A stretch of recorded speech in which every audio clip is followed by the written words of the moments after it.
正的保守思想，要真正的保守。继续革命万岁！无产阶级文化大革命万岁！无产阶级文化大革命万岁！万岁！万岁！万岁！万岁！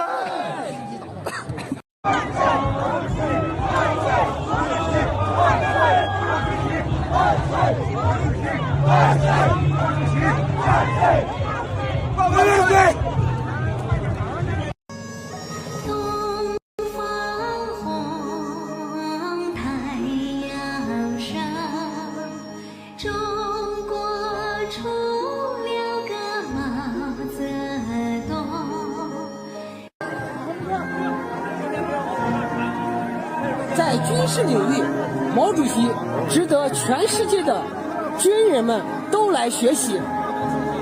这是来自第3世界国家的军事学员们来韶山纪念毛主席诞辰130周年。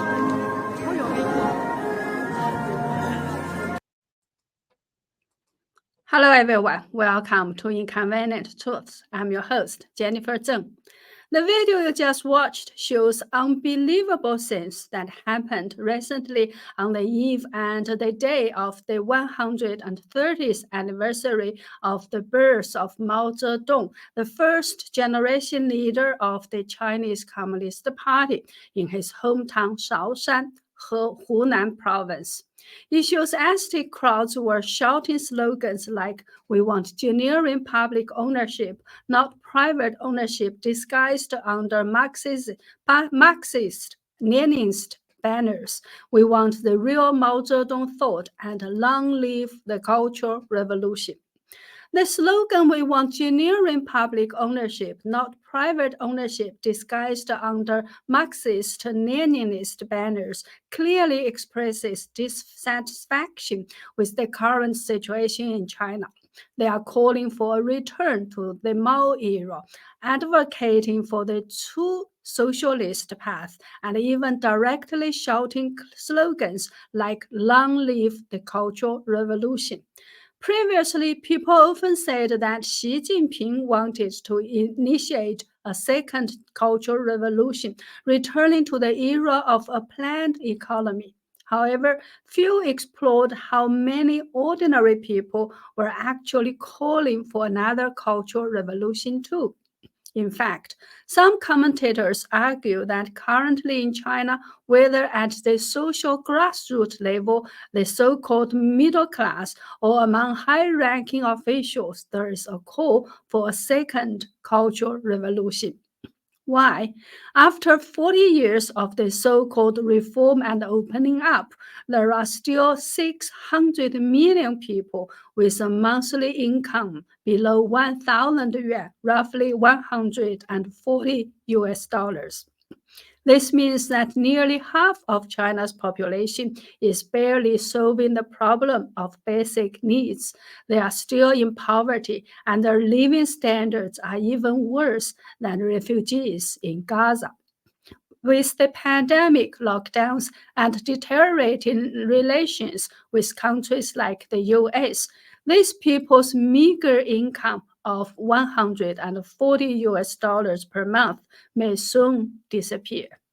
For the lower social strata who have nothing to lose, and with the current stability maintenance system of the CCP sealing off any legal channels for seeking social justice, the frustration and grievances among this segment of society will continue to accumulate, especially as the economy declines.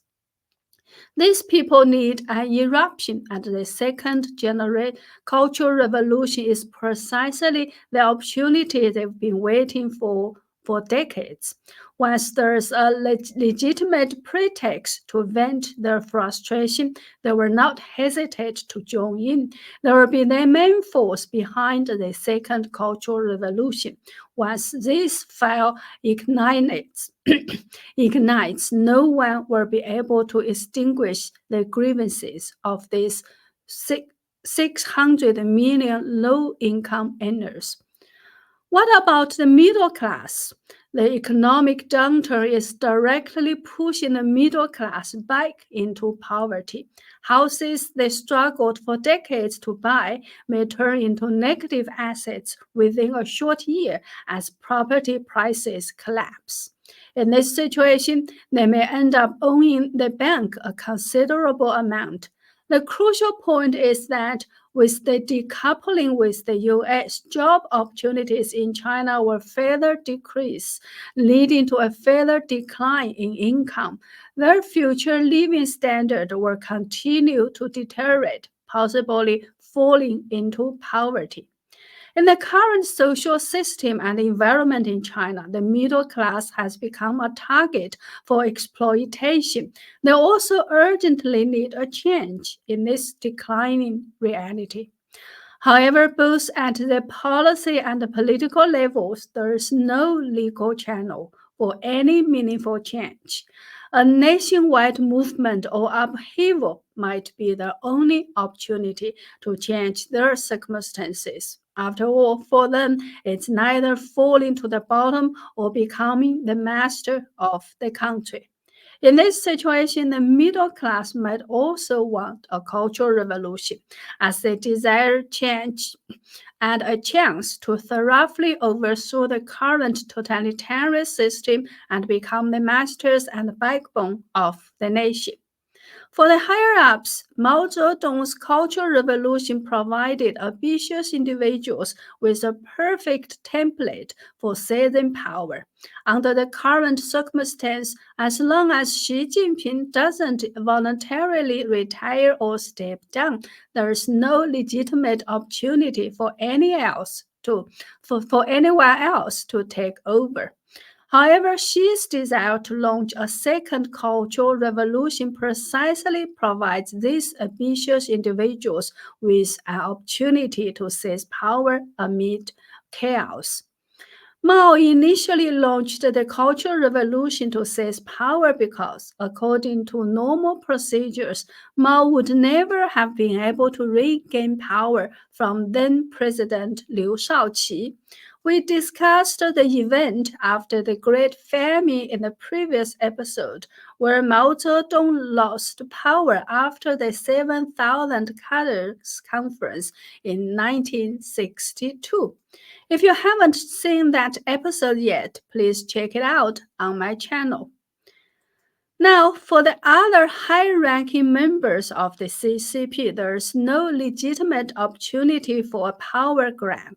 The only chance these ambitious individuals have is to incite Xi to launch a second cultural revolution. Therefore, they will all vigorously advocate for Xi to initiate the second cultural revolution.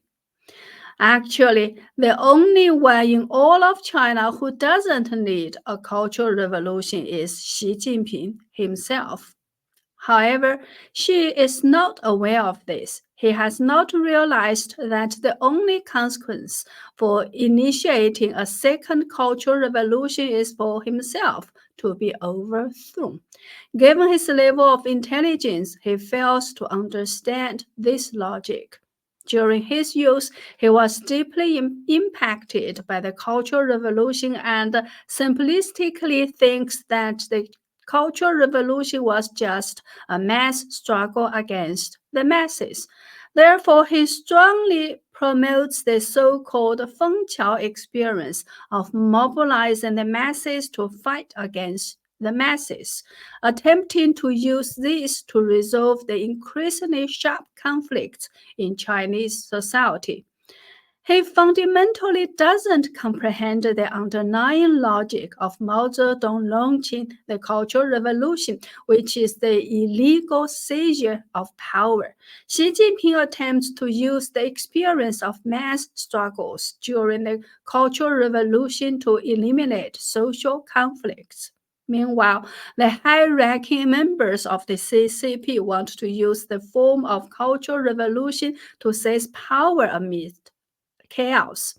The middle class hopes to change the system through movements and upheavals, altering their declining social status and preserving their interests. The lower class attempts to break all old systematic orders through various movements, changing their increasingly impoverished and desperate situation to turn the tide. In the current situation, with social conflicts intensifying comprehensively and a lack of legal means to change and protect their interests, all strata of Chinese society urgently need a comprehensive movement similar to the Cultural Revolution to alter their circumstances, vent their dissatisfaction, and establish a new regime.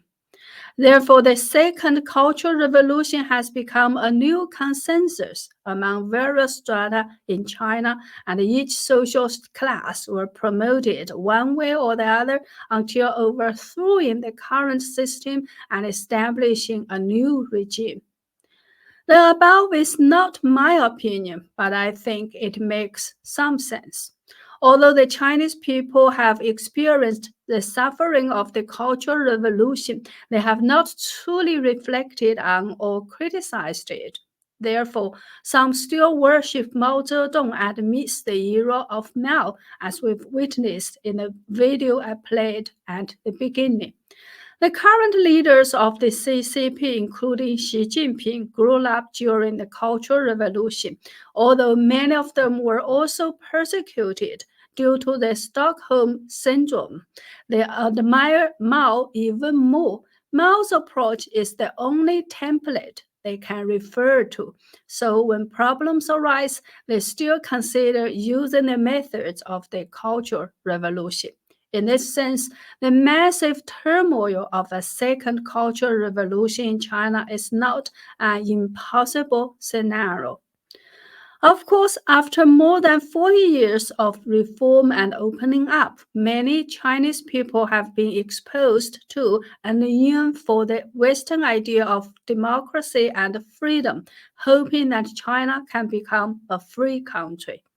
However, the number of such people, their willingness and ability to drive positive change, and whether they can overcome the larger population with the Cultural Revolution ideology are all uncertain.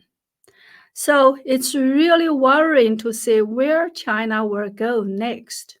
Would you agree? Well, that's all for today.